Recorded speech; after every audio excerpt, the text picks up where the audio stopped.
देखिए, अभी हम जो इन नफ़रतों के जो बाज़ार थे, नॉर्थ इंडियन में ये मामलात हम लोग ज़्यादा देख रहे थे और साउथ हिंदुस्तान उससे बिल्कुल पाक नज़र आता था। लेकिन अभी चंद दिनों से हम देख रहे हैं कि साउथ इंडिया में भी नफ़रतों के बाज़ार गर्म होते नज़र आ रहे हैं।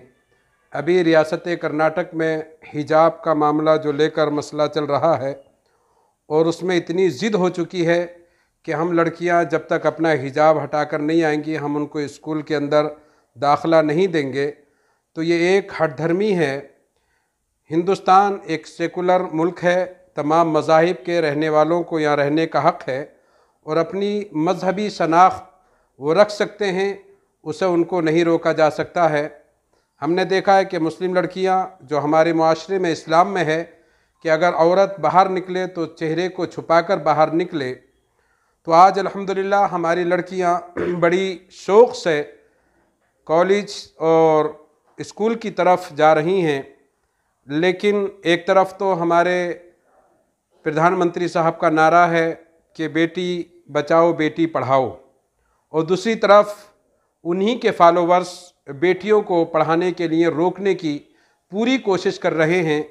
मैं उन लोगों से पूछना चाहता हूं जो इस ज़िद में हैं कि लड़कियां अपना हिजाब हटाएं जब स्कूल के अंदर जाएं, तो मैं उन स्कूल के ज़िम्मेदारान या जो तंजीमें इस पर ज़िद में अड़ी हुई हैं, मैं उनसे पूछना चाहता हूं कि हिजाब और तालीम से कोई मामला नहीं है। ऐसा लगता है कि मुसलमान बच्चियों को तालीम देने से रोकने की कोशिश की जा रही है और लगता है कि एक ऐसा फ़िरका जो ये चाहता है कि मुसलमान लड़कियां तालीम हासिल ना करें, उनकी ज़िद से ऐसा ही लगता है।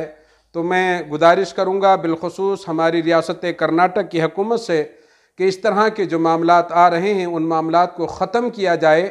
आज पूरी दुनिया के अंदर मास्क लगाने के लिए कहा गया है, औरतों ही को नहीं बल्कि मर्दों को भी कहा गया कि आप हिजाब लगाकर यानी मास्क लगाकर बाहर निकलें, तो उन पर कोई एतराज़ नहीं किया जाता है। मुस्लिम बच्चियां अपनी शनाख्त मजहबी शनाख्त के लिए वो हिजाब लगाकर अगर जाती हैं तो उनकी पढ़ाई को रोक लगाने के लिए उनको पूरी कोशिश की जा रही है। तो ये मामलात बिल्कुल ख़त्म किए जाएं। मैं अपनी रियासत कर्नाटक के चीफ मिनिस्टर साहब से भी गुजारिश करूंगा कि आप आगे आएं और ये तमाम जो ज़िद की चीज़ें इनको ख़त्म करके और उन बच्चियों को नकाब लगाने के बाद उनको कॉलेज में स्कूल में उनको दाखिला दिया जाए।